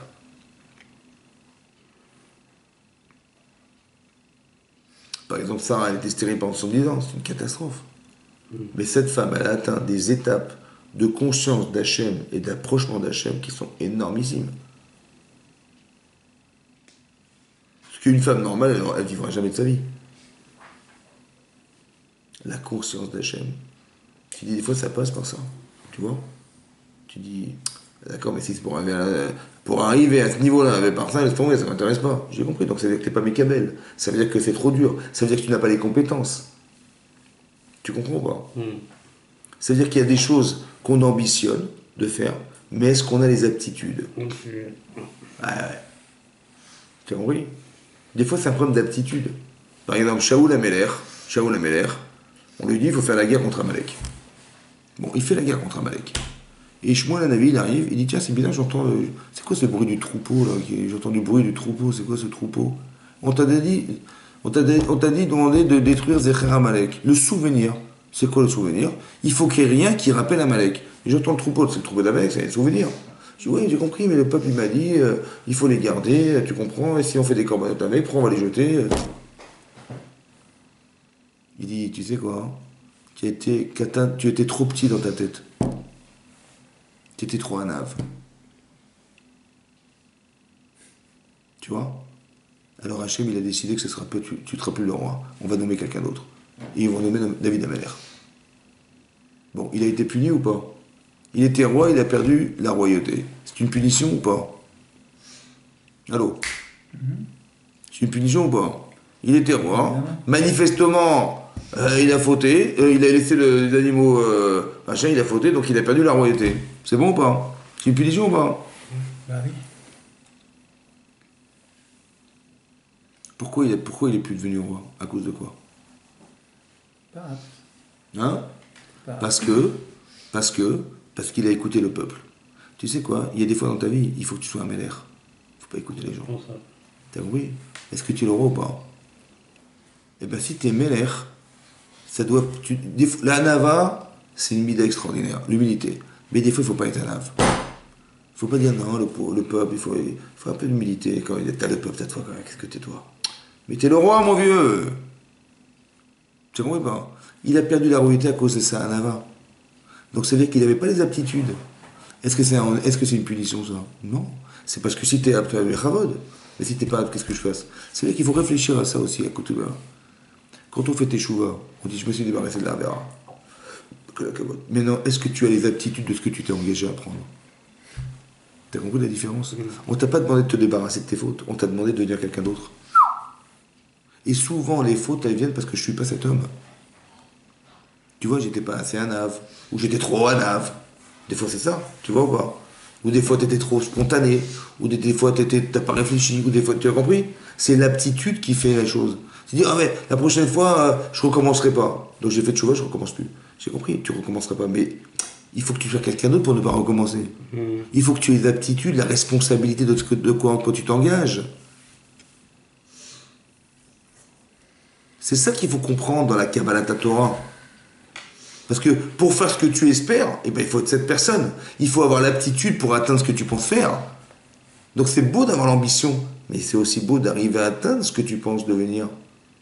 Et pour ça, il faut du caractère, il faut de la force, il faut du courage, il faut de la ténacité, il faut de... Tu comprends? Tu dis, voilà, j'ai envie de finir le chasse. Quoi la cavode. Mais bon, 2700 habits, et vas-y, apprends-les, vas-y, révise-les, vas-y, connais-les, vas-y, machin, amuse-toi, vas-y, amuse-toi. Laisse tomber, c'est trop dur. Bah oui, c'est trop lourd, c'est énorme. Si tu n'as pas l'ambition, tu ne pourras jamais avoir l'aptitude. Mais il faut l'ambition. Mais après, l'aptitude, elle s'acquiert avec le temps. On ne peut pas l'avoir comme ça. T'as raison. Mais évidemment, parce que l'inverse ne marche pas. Si un type n'a pas d'ambition, il ne peut même pas commencer. T'as raison. Donc la priorité, c'est l'ambition. Mais peut-être que l'ambition, elle peut s'entendre que si tu te sens apte. Tu te dis, je peux y arriver. Mais si au départ, tu ne te sens pas capable, est-ce que tu ambitionnes de faire? Il faut démarrer par déjà avoir une aptitude. Et après, ça va engager l'ambition. Mais l'ambition, elle doit aussi, ça dépend du niveau d'ambition. Mais l'ambition, elle doit être accompagnée d'une aptitude à atteindre. Parce que tu vas arriver là-bas, si t'es pas apte, tu vas être déçu. C'est vrai? Tu dis, ah, j'ai échoué, machin. En fait, t'as pas échoué parce que... T'as échoué simplement parce que tu t'es pas construit pour atteindre ce que tu pensais devenir. Parce que des fois, il faut du courage. Il faut mettre de l'ordre dans ta tête. Des fois, il faut de l'assiduité. Des fois, il faut, plus une logique. Tu vois, ce sont des aptitudes. Et ben, tout ce travail-là, je pense, c'est le travail que tu dois faire. Comme Yaakov Avinu, il a dit, je veux me marier. Tu vois, je veux avoir des enfants parfaits. Je vais réfléchir, et je vais lire des livres, je vais réfléchir, je vais consulter, machin. Comment être un mari parfait, comment avoir une femme parfaite, comment avoir mes enfants dans toute attitude, comment je vais réagir, quand est-ce que je vais dire oui, je vais dire non, est-ce que je vais me fâcher tout de suite ou je vais attendre, etc. Tu vois, toutes ces choses-là, il faut y réfléchir avant. Ben plus tu t'y prépares, et plus tu seras fort dans ta réaction. Et plus tu auras analysé, et plus tu seras non, laisse tomber. Ça oui, agis tout de suite. Ça non, tu vois, tu sauras. Parce que c'est ta préparation. C'est ça peut-être accepter la Torah. Combien tu vas te préparer? On te dit 49 jours. Mais non, attention, après Shavuot, on s'arrête ou pas? On s'arrête ou pas? Ou non, c'était un baromètre pour dire, t'as compris comment ça marche ou pas?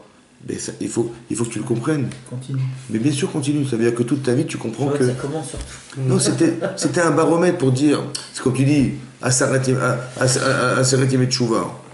Tu vois, Shulchan Aruch, les 10 jours de pénitence, on dit, bon, écoute, allez, prends sur toi quelque chose. Prends sur toi de manger pâte Israël. C'est le Mechaber, hein. Il faut manger du pain allumé par un juif. Avant, j'ai pas l'habitude, non, je prends sur moi quelque chose. Bon, pourquoi faire? Comme ça, j'ai un Rosh Hashanah, moi, j'ai pris quelque chose. Et après Rosh Hashanah, allez, on démarre. Allez, de nouveau, je prends le pain du goy. C'était ça qu'on voulait? Évidemment que non. C'est juste t'expliquer. Tu peux y arriver. Alors, je t'ai foutu la pression, je t'ai mis Kippour. Comme ça te fout la pression. Et après Kippour, te dit, bah, j'arrête. C'est dommage. C'est dire, t'es capable. Vas-y, fais-le, continue. T'as compris? C'est ça que ça voulait dire. Pas dire, allez, on va mettre un petit peu de piston dans mon jugement. Je veux dire, chef, voilà, j'ai fait ça, il faut plaisir, tu me donnes le jugement, tu m'accordes le jugement. Mais non, on n'est pas des enfants. C'est simplement d'expliquer, on t'a foutu l'impression pour que tu saches que tu es capable d'arriver à quelque chose. Évidemment qu'il faut continuer. Tu as compris ce que je veux dire? Aseret, il y a Aseret Yemei Teshuvah, il y a Rosh Hashanah, à Kippour, il y a Pesach à Shavuot. Ce sont des étapes en fait. Et tu vas te rendre compte que jour après jour, tu dois sentir que tu évolues. Il ne faut pas compter des jours pour compter des jours. Il ne faut pas que les personnes qui ont commencé à compter soient les mêmes que celles qui ont fini de compter. C'est pas possible. Et c'est pas possible de répéter tous les ans la même chose, c'est pas possible. Quand tu fais des études, tu sais ce que tu veux atteindre. Quand tu as un niveau de compétence dans ton travail, tu dis je vais être encore meilleur.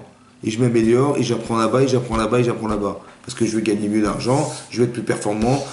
Un type, il est médecin, il y a médecin généraliste, il y a des spécialistes, et ben je vais devenir un spécialiste. Ça va? Et ben j'ai rendu dans ma vie. Voilà. Il y a un truc, il y a quelque chose de très spécial que je veux savoir, c'est ça, et je m'occupe que de ça, et je suis un spécialiste dans ça. C'est beau ou pas? Mais pourquoi pas? Et je vais être le spécialiste de moi-même. T'as des compétences? Demain, j'ai besoin de ta spécialité. Parce que j'en ai marre des gens qui bricolent. Deviens spécialiste. Il y en a marre des bricoleurs. Tu veux demander une chéla, de toute façon, le Rav, il va répondre. Mais toi, tu peux pas répondre. Tu comprends?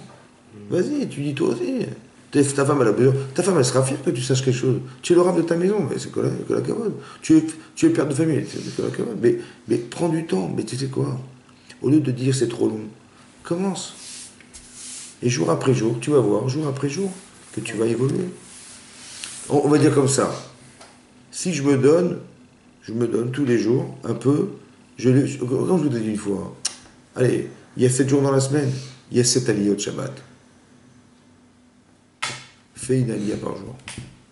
C'est rien. Tu as 20 lignes. 20 lignes. C'est beaucoup? 20 lignes. Tous les jours. Tu fais en français. Et tu veux la paracha et tu lis en français. À la fin de la semaine, tu connaîtras la paracha en français. D'accord? Tu fais ça tous les jours. Et tu fais ça tous les mois. À la fin de l'année, tu es content, tu as fini la paracha. Tu as fini le Sefer Torah. C'est beau ou pas? Bon. L'année prochaine, tu refais la même chose. Tu crois que tu la connaîtras la paracha comme tu la connaissais l'année dernière?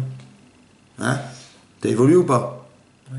Tu as commencé à avoir des questions, des machins qui trottent dans ta tête. Tu dis tiens, c'est marrant, il y a marqué ça. Tiens, c'est marrant, on a répété la même chose là-bas, mais c'est bizarre. Ça t'intéresse de savoir plus? Bah oui, parce que si tu connais, tu sais plus. Et tu veux savoir plus. Et l'année prochaine, c'est ce qu'on va faire? On va faire Rashi en français. Ce que j'ai fait dans la paracha, je l'ai fait avec Rashi. Et je fais tous les Rashi de la paracha qui traitent du petit passage que j'ai lu. D'accord? Il s'est passé 3 ans. Est-ce que tu crois une seconde que quand tu as démarré ton petit truc, là, de ta petite semaine, là, ta petite journée, tu es la même personne il y a dans 3 ans? Tu es la même? Bon, après, tu comprends pas? Et bien, ça te donne de la richesse. Dans l'étude. Et après, tu t'inspires de ça. Tu n'as fait que Rashi et tu n'as fait que la paracha. Tu sais ce qu'ils ont fait les Chachamim? Ils ont dit on va lire la paracha lundi, jeudi et Shabbat. Tu sais pourquoi faire? C'est le minimum pour que les gens ils s'intéressent à ce qui est marqué. Incroyable, là. Le minimum pour savoir qu'est-ce qui est marqué dans la paracha. On va lire la paracha. À l'époque du Talmud, il y avait le Metargem. Il traduisait la paracha en araméen, chaque pasouk, pour que les gens ils comprennent ce qu'il disait. Parce qu'ils parlaient araméen, les gens. Mais ça veut dire que la préoccupation, c'est de savoir. Mais donne-toi le moyen de savoir. Tu as 30 ans, 40 ans, 50 ans devant toi. C'est énorme. Tu as un Yovel devant toi, Si chaque jour tu fais quelque chose, tu avances ou pas? Tous les jours tu comptes. Et tous les jours tu avances. Et tous les jours tu remplis ta vie. Et tous les jours tu te consacres à quelque chose. Fais une demi-heure par jour, c'est rien une demi-heure. Mais une demi-heure, c'est 30 ans, mais tu te rends compte de ce que c'est comme heure, ça. Est-ce que tu crois que dans 10 ans, tu seras la même personne? Mais évidemment que non. Son médecin dit, t'as tiré le boulot, tout chômage, j'ai pas le temps, j'ai des choses à faire, je peux pas. J'ai pas les aptitudes. Mais essaie de prendre du goutte à goutte. Comme le Homer. Ayom, un jour. Ayom, 2 jours. Tu te rends compte, on est arrivé 1 semaine, c'est pas mal déjà. Après, on est arrivé 2 semaines, après, il faut que tu vois que tu avances tous les jours quelque chose. Tu avances. Et tu verras qu'à la fin des 49 jours, tu ne seras pas la même personne que ça qui a démarré le premier jour. Évidemment, c'est comme ça. Il faut que ça t'aide à comprendre que Be'ezrat Hashem, petit à petit, avance. Mais ça, il faut du sérieux. Il faut se fixer du temps. Il faut de l'assiduité. Il faut comprendre. Et si tu n'as pas compris, tu vas t'acharner à demander à ce qu'on t'explique. Etc. Et c'est des midotes, ça. Est-ce que tu as ces attitudes-là? Tu sais ou pas? Si tu l'as pas, travaille dessus. Voilà ce Pessah-là. Pessah à Shavuot, tu travailles sur l'assiduité. C'est rien, c'est assiduité, voilà. Tu vois, comme tu comptes l'Homer, et ben tu es assidu de ne pas rater un jour. Cette assiduité, fais-la dans les moods. Comme tu peux compter les jours, et aller faire un chi.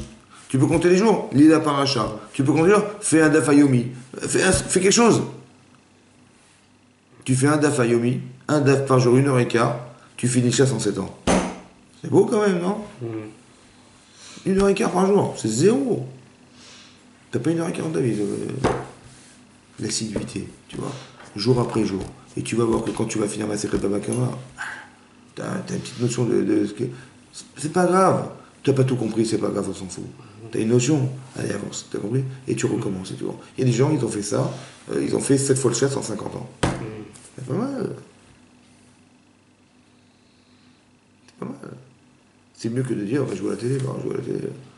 De toute façon, c'est tellement lourd, laisse tomber, je me ferai un film à la télévision. La télévision, ça dure 1h15, ça va le temps de faire un daf. Mais il faut avoir la hirat shamaim. Il faut savoir où tu vas. Il faut savoir que si tu l'as pas étudié, le temps est passé, c'est passé. De la même manière que tu as peur de rater les jours du Homer, tu as peur, mais tu as peur de rater un jour de ta vie. Nous, on a peur de rater un jour du Homer, mais on est des rigolos. Tu n'as pas peur d'autre chose. Tu as compris? Ça amène des choses, ça amène la hirat shamaim, et ça amène surtout à te construire. Se construire, c'est d'avoir des aptitudes. Se construire, c'est de savoir quelle est la véritable réalité de ma vie. Tu vois, ça veut dire que si par exemple je suis pas un peu spécialisé dans le chinour, un petit peu, mes enfants ils vont mal tourner. C'est comme ça. Tu dis, mais je sais pas qu'est-ce qui s'est passé. Ben oui, mais c'est toi. Qu'est-ce que tu leur dis, de quoi tu leur parles, quel comportement tu as avec eux, ouais, etc. Des fois tu es dur, des fois tu es souple, des fois tu es machin. Ben oui, tout est vrai, mais savoir quand, comment, quoi. Ça s'apprend, ça aussi. Savoir aussi que tes décisions, elles sont bonnes pour toi, elles ne sont pas forcément bonnes pour eux. Oui, tout ça, ça se réfléchit, ça se calcule, ça se voit. C'est de la Gemara, c'est des Gemara, c'est des... Tu vois, c'est tout ça. Donc, plus tu étudies, plus tu vas avoir des éclairages, et plus après, tu vas pouvoir les adapter à ta vie. C'est pour ça qu'il faut étudier Al-Menat la Asat. On étudie pour faire, pas pour savoir. Pour faire. Tu vois, tu étudies ça, tiens... Tu t'intéresses à voir ce qui est marqué dans le journal d'amour. Il y a tout marqué dans le journal d'amour. T'as vu? Fais en français, c'est pas grave, on s'en fout, faire en français. Et soit sur internet, tu fais des cours de halakha. On s'en fout, avance. Tu vois, oui. Après, ne dis pas, oui, c'est trop dur, c'est trop tard, c'est trop machin. Bah oui, c'est ce temps passé, c'est un temps cumulé qui te part. Il faut avoir de l'assiduité. Comme tu comptes le Homer, compte tous les jours, fais quelque chose de ta vie tous les jours. Et tu vas te rendre compte que tu vas basculer tout à coup sur un palier. Tu as fait la paracha, et tu peux en discuter Shabbat. Tu vois, on va discuter avec tes enfants. Mais c'est un palier. Avant, tu parlais pas de ça Shabbat, tu parlais d'autres choses Shabbat. Tout à coup, tu parles de ça. Tu vois, tu parles d'Ivret Torah, tu as envie que tes enfants aussi là. Et ça donne envie à tes enfants. Tu as passé un palier sans t'en rendre compte. Tu as lu une fois la paracha de ta vie, et tu as commencé à en parler avec tes enfants, et tu dis, tiens, tout à coup, la Torah, ça intéresse la famille. Et mon père, il parle de la Torah, tiens, peut-être c'est important, et ça va donner envie. T'as passé un palier. C'est ça qu'il faut accepter, c'est ça qu'il faut comprendre. C'est ça, peut-être, de se préparer à les Kabbalat à Torah de Shavuot. Parce qu'il faut un jour de mes Kabbalat Torah. Il faut que la Torah soit vivante dans ma vie. Il faut un jour que je commence. Tu vois, jour après jour, voilà, j'ai compté. Et chaque jour, je sais que j'ai fait ça. Aujourd'hui, j'ai fait ça. Aujourd'hui, j'ai fait ça. Et on avance. Et t'as passé un palier. Tu vas voir qu'à un moment donné, à 7, tu passes à autre chose. Si t'as fait 7 fois quelque chose, et t'as passé un palier, t'as démarré autre chose. Ta vie, elle a changé. C'est ça qui compte. Et cette satisfaction d'arriver à avancer, c'est ça que tu dois arriver un jour. Tu vois? Voilà. T'as passé une étape, t'as passé un truc, t'as gagné d'être. C'est ça qu'il faut réussir. C'est ça le travail qu'on doit faire de Pessah à Shavuot. Pour arriver à Shavuot en disant, je suis prêt. Le Arizal, il a dit, il faut 48 ma'alot. C'est marqué dans Pirkei Avot. Arba'im veshmone ma'alot. Il y a 48 valeurs qu'il faut avoir pour acquérir la Torah. 48 valeurs. Même prête. Il y a combien de jours entre Pessah et Shavuot? Comme si on te disait, si tu pouvais seulement travailler une valeur par jour. Si seulement tu pouvais faire ça. Essaie de voir dans Pirkei Avot. Dans le 6e Perek, 6e Mishnah. 6-6. Tu vois là-bas, tout ce qu'il faut atterrir, tout ce qu'il faut obtenir pour acquérir la Torah. Peut-être que ça vaut le coup de le faire pour pouvoir un jour acquérir la Torah. Ça vaut le coup. Oui. 49 jours, 48 ma'alot. Chaque jour, tu travailles une ma'ala. Chaque jour, tu vois. Divu Kravim, puis pour Chaverim, Noseol Chavero, Talmud, Eshpiat Arozen, Nishiat Arozen, Binat Alev. Travaille. Anava, Tahara, travaille.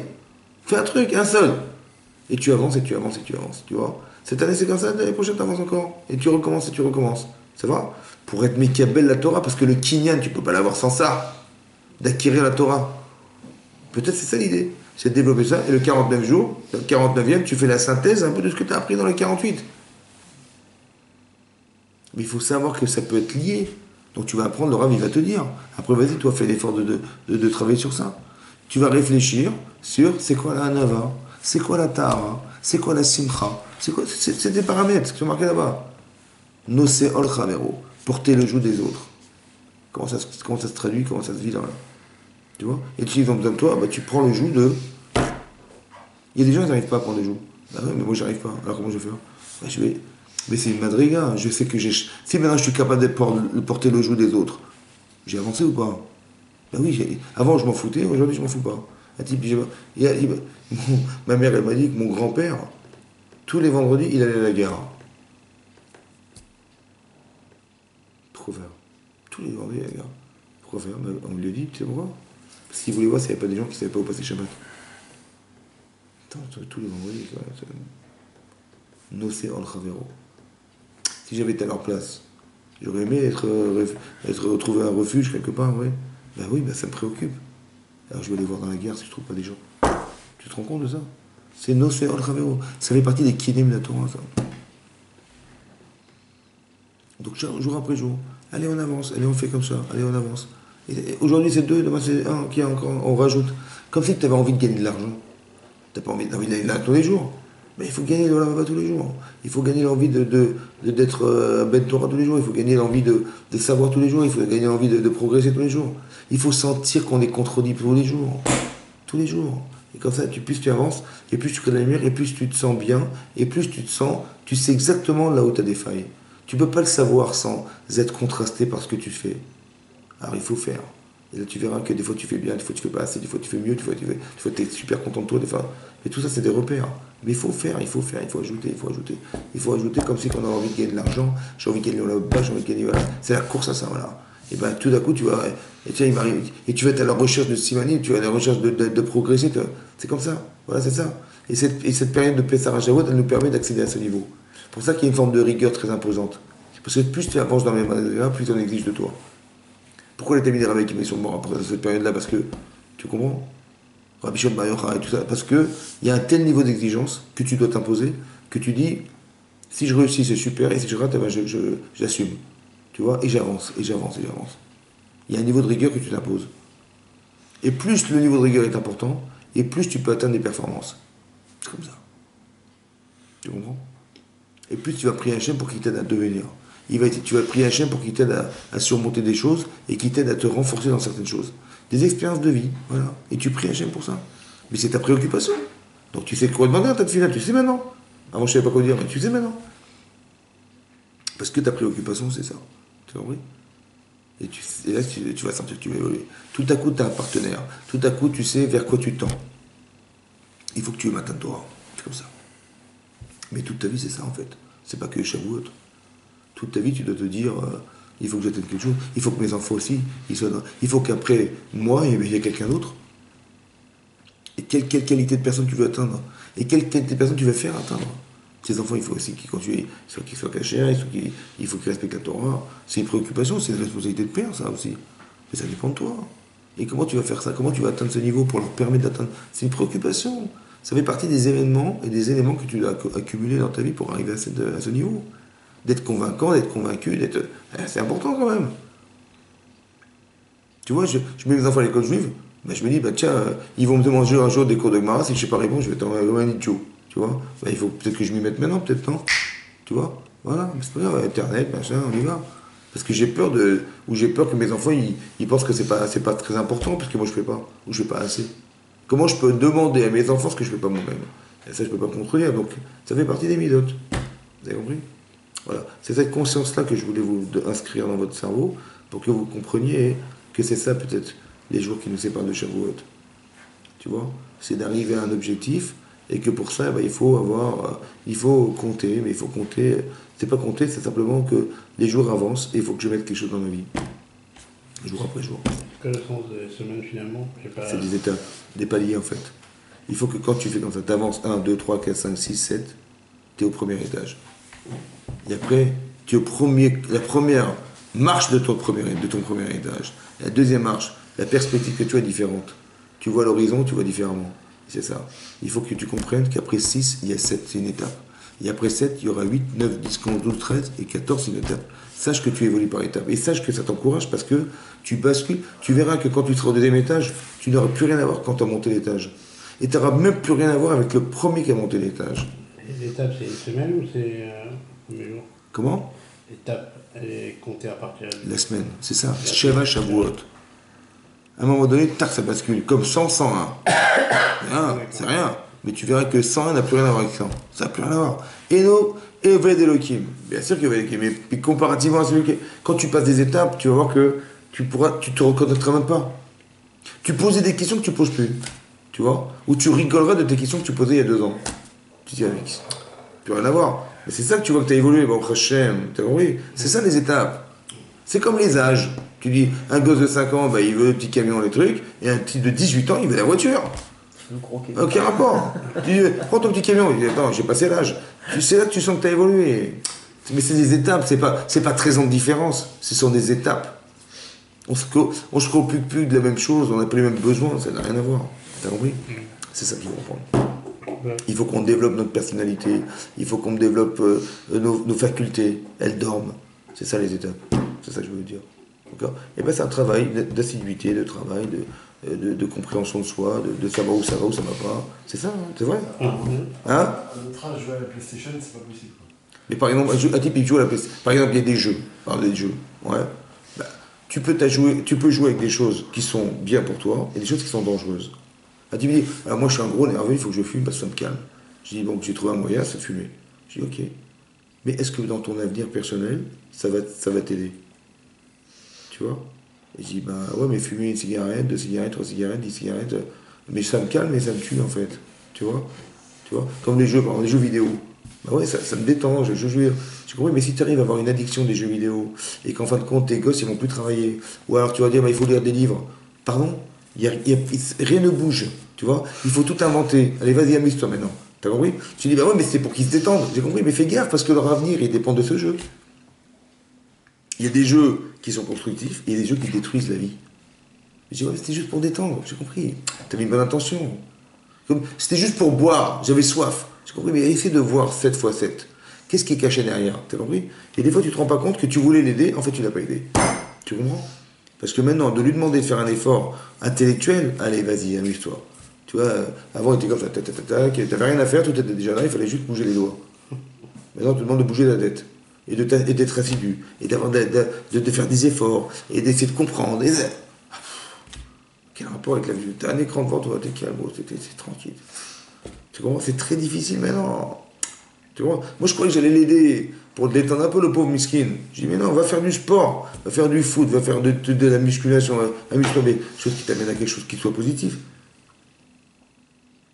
Tu comprends? Ce sont des objectifs. Des fois, on ne se rend pas compte. On dit, oui, ils vont jouer au poker. Et après, on se rend compte, le type, il a tellement joué au poker, à la fin, il s'est ruiné au poker, le type. Tu comprends? Il a divorcé à cause du poker. Moi, je connais des types, ils ont été au casino, ils se sont ruinés, les types, ils ont piqué. À cause du vice du jeu. Tu as compris, des fois, il y a des jeux qui sont des jeux bien, des fois, des jeux qui sont dangereux. Il faut avoir un peu de perspective. Mais c'était pour se détendre. Non, on avait. Eh ben oui, c'est un engrenage. Tu as compris? C'est ça la chokhma. Fais attention. Razak, monsieur Razak.